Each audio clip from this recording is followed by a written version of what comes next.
A poor delivery boy breathes heavily as he rushes into a luxury corporate lobby, clutching a rain-soaked package, and from the very first moment his eyes land on the stunning receptionist, he falls in love.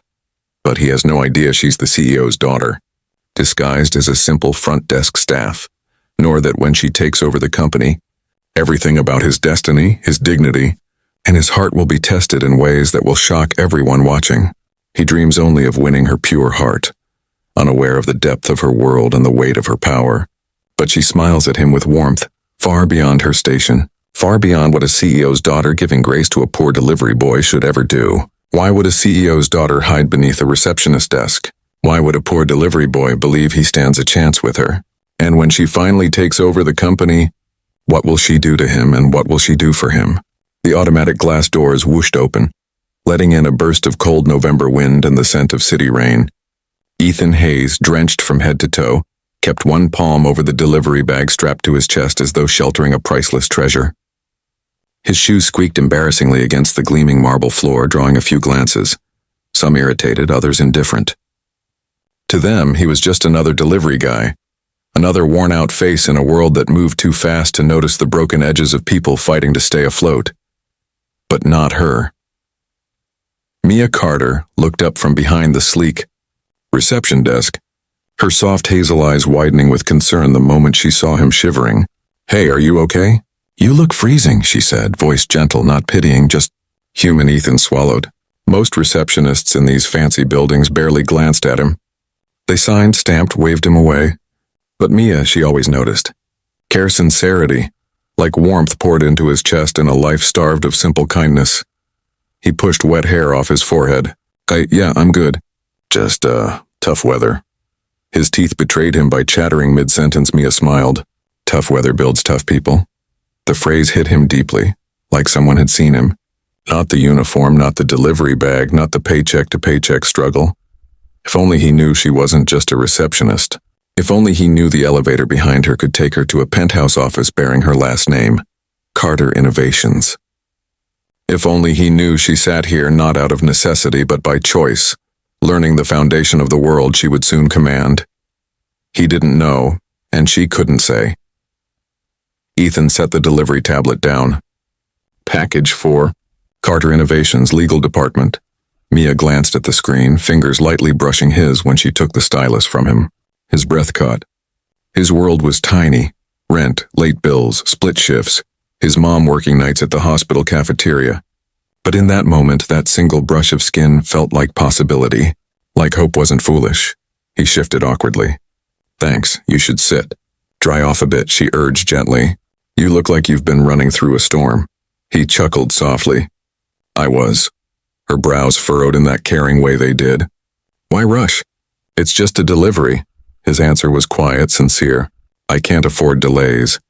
She felt that sentence like a stone sinking in water, revealing silent depths. Her heart ached. Mia had seen wealth used as a shield, a sword, and a prison. She envied those who fought simply to survive. It meant they lived life raw, not cocooned by privilege. And Ethan was raw, real. Every breath, every step carried weight. A security guard approached, Mark, broad-shouldered, protective of the building hierarchy. "Delivery guy, you good? Don't drip on the counters." Ethan nodded quickly, avoiding trouble. He shrank instinctively, small, lesser.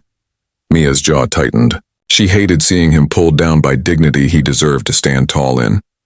She gave Ethan the stylus back. "You're good to go." And Ethan, "Take care, okay?" He looked up, startled she remembered his name. Yeah, I will." "Thanks, Mia." His voice carried something unspoken. Gratitude not just for kindness, but for recognition. For being seen. He turned, walking back toward the revolving doors. Outside rain still fell, sharp and cold, but he hesitated one last second, glancing back. She pretended not to notice the way he looked at her, as though she were Hope wearing a receptionist badge. Mia's phone buzzed. A message flashed. "Dad, Board wants you upstairs. Stop playing front desk and come learn real business." She stared at it, her world pulling her in one direction, her heart, curious, rebellious, pulling another. When Ethan finally stepped into the rain again, it didn't sting quite as much. Not today. Not after the way she said his name nearby. Inside a sleek black car across the street, a stern older man watched the scene unfold. Silver hair, sharp gaze, the presence of someone who owned the ground beneath him. Richard Carter, CEO, Mia's father. His voice was low, displeased. So that's the kind of people she smiles at. The driver swallowed. Sir, should I? No, his jaw clenched. Let the boy breathe for now.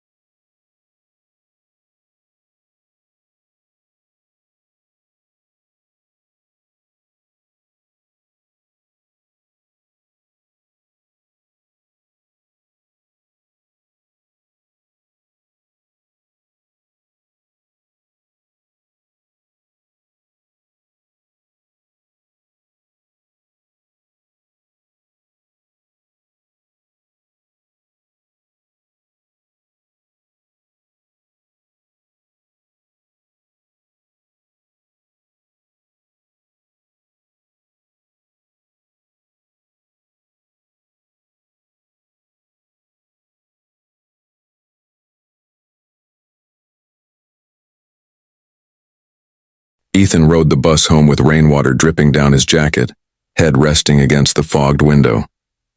The city lights smeared into streaks across the glass, rich neighborhoods glowing warm while his stop blinked dim and tired on the outskirts. He clutched the crumpled pay stub in his pocket. Minimum wage, again, tips barely enough for gas and groceries. It wasn't the cold making his chest tight. Poverty had a way of freezing dreams long before winter came. But tonight, there was warmth somewhere inside him. Her face, that smile, the way she said his name like it mattered in a world that constantly reminded him it didn't. He didn't know love, but whatever spark lit inside him when Mia looked at him wasn't small. It was stubborn, quiet, but powerful enough to survive the hardest rain. The bus jerked to a stop. A teenage boy ran past Ethan, hoodie soaked, sneakers broken. Ethan knew that life. Knew hunger in the bones, not just the stomach. He'd been that kid once, running from an empty apartment, chasing a future that always seemed 5 steps ahead. He stepped into the wet night. His building loomed, cracked bricks, flickering hallway light, the hum of struggling electricity. His mom's voice floated through the thin door as he approached. Yes, doctor, I understand. I don't have insurance. Ethan froze, dread crawling under his skin. He pushed open the door. His mom quickly wiped her cheeks. Her cafeteria uniform was still on. She hadn't even changed after her shift. The weight on her shoulders wasn't from trays anymore, it was from life. Ma, he said softly. What's wrong? She forced a smile. Migraine. Nothing serious. He knew her lies the same way he knew hunger. Familiar, worn, protective. He placed his wet jacket aside and wrapped his arms around her. We'll figure everything out. I promise. She exhaled like someone carrying mountains. Ethan, you don't have to save the world. No, he whispered. Just ours. Meanwhile, across the city, in a penthouse with warm lighting and walls of glass overlooking the world Ethan could only dream of, Mia sat at a dining table the size of his entire apartment. Silver cutlery, perfect plating, silence so heavy it echoed. Her father sat across from her, posture rigid, eyes sharp, every inch a man who built an empire with unyielding vision, and expected his heir to do the same. You've been at that front desk for 3 months. Enough, Richard said, slicing steak with the precision of a man who never struggled, never begged, never wondered where tomorrow's hope would come from. Mia held her fork tightly. I wanted to learn the company from the ground up. From people, real people. Receptionists are not real people, he scoffed. Dad, you know what I mean? I know you are wasting time. She swallowed frustration. I met someone today. His eyes snapped up. And what makes that relevant? Nothing, she said quickly, heart fluttering like it feared being seen. Just conversation. Richard leaned back, studying her. You think kindness builds legacy? That emotion runs enterprises. You are naive, Mia. She inhaled, steadying herself. Maybe caring is strength, not weakness. He tapped his fingers once, an unspoken command. Tomorrow morning, boardroom. You start executive shadowing. No more receptionist games. You will prepare to take over Carter Innovations. Take over the company. The words felt heavy, but something in her hesitated. Ethan's earnest eyes flashed in her mind. His soaked jacket, his quiet dignity. A delivery boy she shouldn't care about, but did. What if I'm not ready? She asked quietly. Richard's stare hardened. Then you will pretend you are until you are. Mia lowered her gaze, but her heart didn't bow. Later in her room, she stood by the huge window and looked down at the city. Somewhere in that maze of lights, Ethan was probably eating a cheap dinner, wrapping himself in blankets to stay warm. And she had a closet full of coats, but somehow felt colder inside. She whispered to the night, "How do I carry a world built on power when my heart is falling for someone who has none?" Back in Ethan's small apartment, he sat at the tiny kitchen table, notebook open. Scribbles filled it.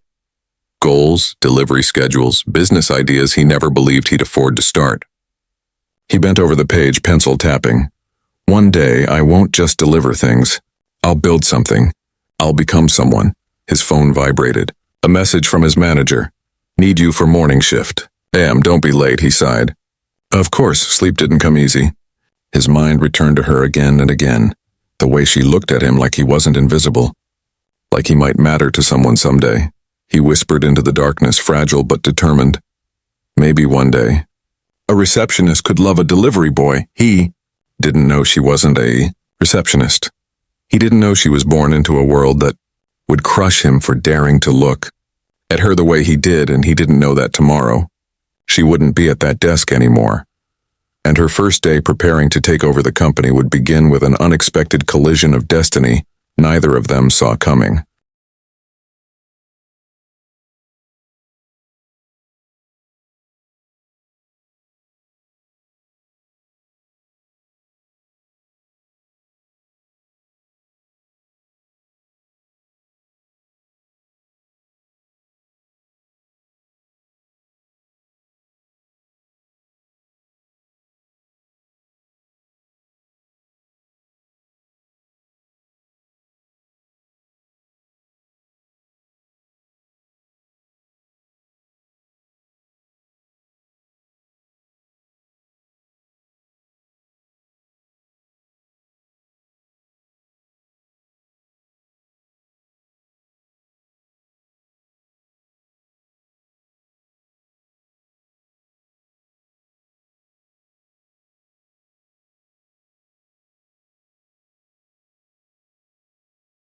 Ethan woke before dawn, alarm buzzing in the darkness like a reminder that life didn't slow down for broken sleep or heavy dreams.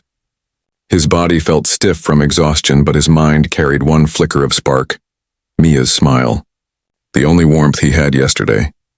The only warmth he had most days. He dressed quietly so he wouldn't wake his mom, slipping into his worn delivery jacket. The pocket still smelled faintly of rain. He glanced at her door and it cracked slightly open. He saw her silhouette curled small. Strong women shouldn't look that fragile. He made a silent vow. One day, she won't have to work. One day I'll make sure she rests. He closed the door gently, breathing against the cold morning air as he stepped outside. At Carter Innovations, the lobby looked different, colder, sterner. New men in suits stood near the front desk. Ethan's eyebrows knit together. No Mia, no soft warmth, no hazel eyes lifting the world off his shoulders with one gentle look. Instead, a middle-aged receptionist with icy posture and fast fingers typed without glancing at him. Ethan cleared his throat politely. Delivery for Carter Innovations, she didn't look up. Drop it and sign, he hesitated, and that stung. Silly, maybe, but he'd gotten used to kindness at this desk. To her, it was foolish how quickly hope attaches itself to kindness when life rarely offers it. Still, no Mia, he signed, walked outside. The street noises swallowed him, but something tightened in his chest. Absence had weight. Where are you today? Upstairs, in a glass-walled boardroom high above the world Ethan walked through, Mia sat at a long table surrounded by suits and polished ambition. Her sleek blazer fit perfectly, but she felt like a child wearing someone else's armor. A screen glowed with market charts and profit projections as executives droned, tossing around numbers like knives. Richard Carter sat at the head, watching her as though waiting for her to drown or swim, but offering no hand either way. One board member cleared his throat. Your daughter worked at the front desk to understand employees. Admirable, but naive. We run a global corporation, not a charity.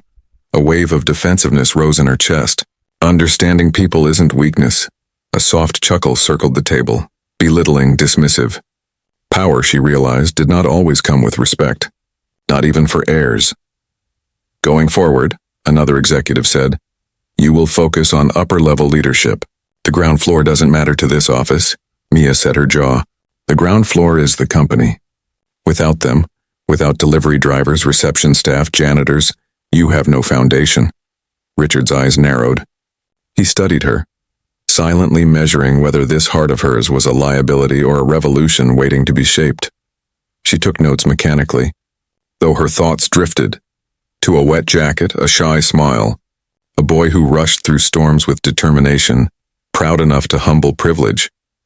Down there in that lobby was the type of person she wanted to lead someday. Someone real, someone who fought uphill every day without applause.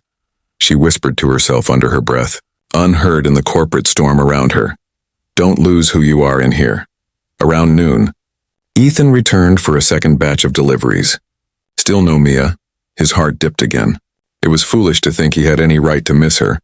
Foolish to feel something growing where nothing was promised. Rain started again outside. Soft, like memory. He waited under the awning, scanning the lobby interior through the glass. Just one glimpse of her would have made his day easier. But life wasn't built to hand him little mercies on command. A sleek black company limousine pulled up. The door opened. Every security officer outside straightened immediately. Mia stepped out. No front desk smile, no name tag, no receptionist badge. Today she looked like the world's daughter, not the company's. Poised, graceful, shoulders squared with invisible weight. He froze. She didn't see him yet. Her thoughts were tangled in boardroom demands and invisible chains.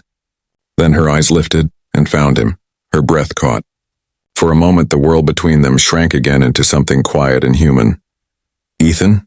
He blinked, stunned. Mia? Before anything else could pass between them, Richard emerged from the car behind her, presence cold and commanding.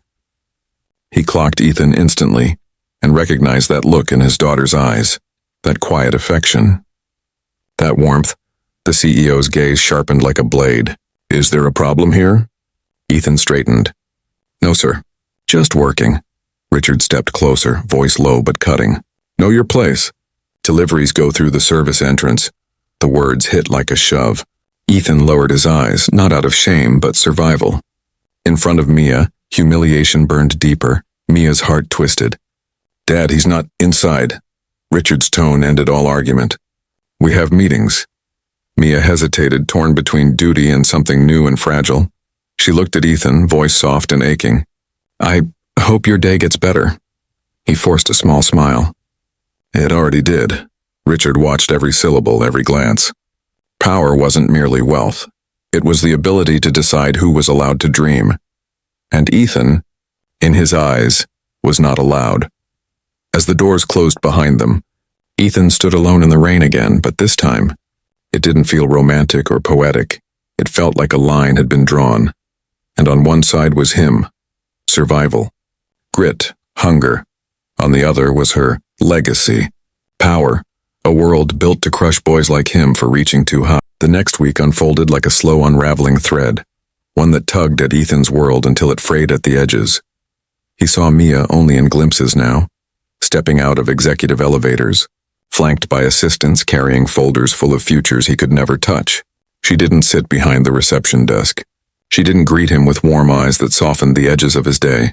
She belonged to glass offices and boardroom tables, while he belonged to sidewalks and delivery bikes. But every time their paths crossed, even from afar, something in her gaze flickered, something questioning, something longing. The girl who once smiled like sunlight now carried a different weight.